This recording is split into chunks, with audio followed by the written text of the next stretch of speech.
আচ্ছা, এই প্রদোষ মিত্তির মশাই কি? আসুন, ভেতরে আসুন।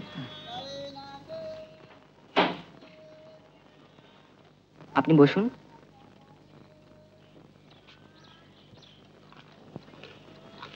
বসেছি।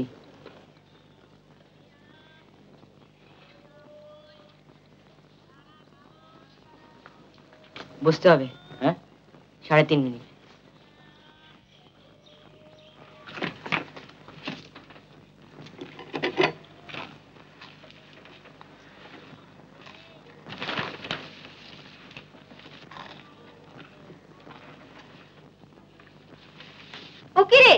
দেখো ছেলের কাণ্ড, বিষম খেয়ে মরবে যে।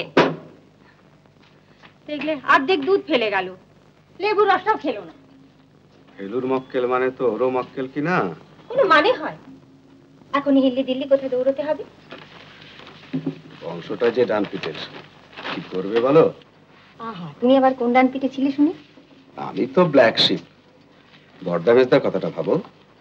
শেয়ালের গর্তে হাত ঢুকিয়ে শেয়াল ছানা বার করে আনতেন মেজদা। তখন ওর বয়স 10। তার ছেলে ফেলু। ফেলুর কথা তো বলছি না, ও পেশাও তো বেছে নিয়েছে ওই রকম। কিন্তু আমার ছেলের তো পড়াশোনা আছে, স্কুল আছে। ফেলুর মতো মাস্টার আছে কি সেই স্কুলে?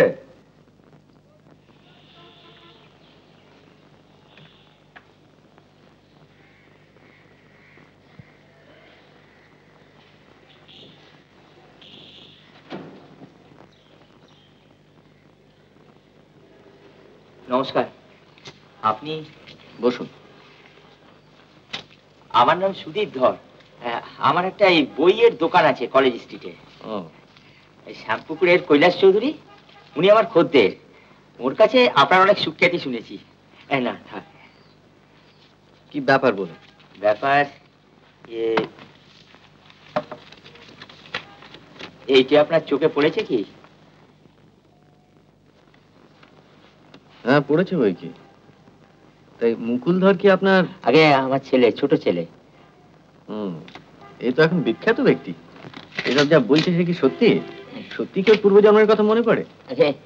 আমরা তো অত বুঝি না, তবে ডক্টর হাজরা। ডক্টর হাজরা মানে ডক্টর হেমাঙ্গ হাজরা, প্যারাসাইকোলজিস্ট, যিনি সম্প্রতি কানাডা থেকে ফিরলেন। হ্যাঁ, ওনার সঙ্গেও আমার দোকানই আলাপ। এতে রাজস্থানে যাবার কথা বলেছে। চলে গেছে? চলে গেছে গতকাল সকালে তুফান এক্সপ্রেসে। একদিন দিল্লিতে হল্ট করবেন, করে রাজস্থান চলে যাবেন। তোরা কি যোধপুরের দিকে গেছেন? হ্যাঁ, ঠিক ধরেছেন আপনি। যোধপুর হয় স্বাভাবিক, বালি আর কেল্লা দুটোর কথাই যখন বলেছে তখন পশ্চিম রাজস্থানের কথাই মনে হয়। হ্যাঁ, হাজরা মশাইও আপনার ওই এক কথাই বললেন যে জন্মান্তর নিয়ে রিসার্চ করছি, ওকে দিন না আমার সঙ্গে। ও যদি ওর জায়গাটা ঠিক মতো চিনে নিতে পারে তো অনেক কিছু জানা যাবে। আচ্ছা, আপনার তো বইয়ের ব্যবসা, আপনার বাড়িতে রাজস্থানের ছবির বই নেই? মানে কখনো ছিল না? এমন তো হতে পারে যে ছেলেটি ওই ছবির বই দেখে ছবিগুলো মন থেকে আঁকছে আর পূর্বজন্মের কথাটা বানিয়ে বলেছে। বাচ্চাদের মাথায় অনেক সময় অনেক উদ্ভট খেয়াল চাপে, জানেন তো? সবই তো বুঝলাম, কিন্তু মাঝরাত্রিরে উঠে ছবি আঁকা। মাঝরাত্রিরে? রাত 2, 2:30, 3টে, আর আপনার এই শীতের রাত্রিরে। আর ধরুন এই যে ডক্টর হাজরা, একে তো মুকুল চেনেই না, কিন্তু ভদ্রলোক যেই বললেন যে সোনার কেল্লা দেখাবো, উনি এক কথায় যেতে রাজি হয়ে গেল। যে ছেলে বাপ মাকে ছেড়ে একদিনের জন্য কোথাও যায় না, সে তাদের দিকে ফিরেই চাইলে না। সত্যি বলতে কি, এই কমাস ধরে ওকে যেন আমরা চিনতেই পাচ্ছি না। আগে এরকম ছিল না, জানেন, দিব্যি হাসি খুশি ফুর্তি করছে, খেলাধুলো করছে। আপনার ছেলে বদলে গেছে, এটাই কি আপনার সমস্যা? কারণ আগে না, তা মোটেই না। সমস্যা, সে এমন সমস্যা যে কাল সারা রাত্রির চোখের পাতা এক করতে পারিনি। সেটা কি গুপ্তধন সংক্রান্ত? হ্যাঁ, আপনি ঠিকই ধরেছেন। আর ওটাই কাগজে দিয়ে এই সর্বনাশটা হয়েছে। তা আপনার ছেলে তো গুপ্তধনের কথা বলেছে তো?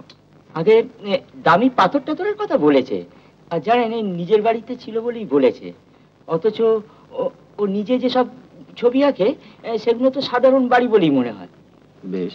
এরপর হয়েছে কি, আমাদের পাড়ায় বুঝলেন আরেকটি ছেলে আছে আমার ছেলের বয়সী, তারও নাম মুকুল।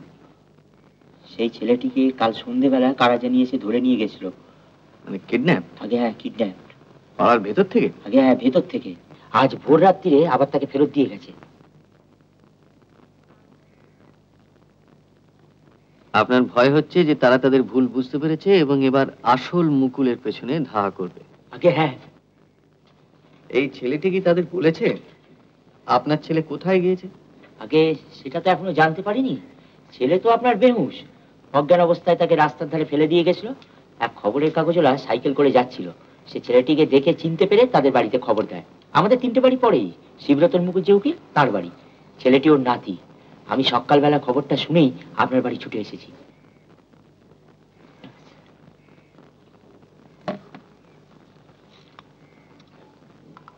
আমি জানি আমার পক্ষে আপনার কাছে আসাটা একটা ধৃষ্টতা। আমরা ছাপোসা লোক, আমাদের আর কি বা ইয়ে বলুন। তবু আপনি যদি একবারটি যেতে পারেন, আপনাকে যাতায়াতের খরচাটা অন্তত। আপনার টেলিফোন আছে? আগে দোকানে আছে, সকাল 10টার পর ফোন করলেই আমাকে পাবেন। 345634। ঠিক আছে, আমি আপনাকে দুপুরের মধ্যে ফোন করে জানিয়ে দেবো। আপনাকে যে কি বলে আমি কিছুই বলতে হবে না, কেননা এখন আমি কিছুই করিনি।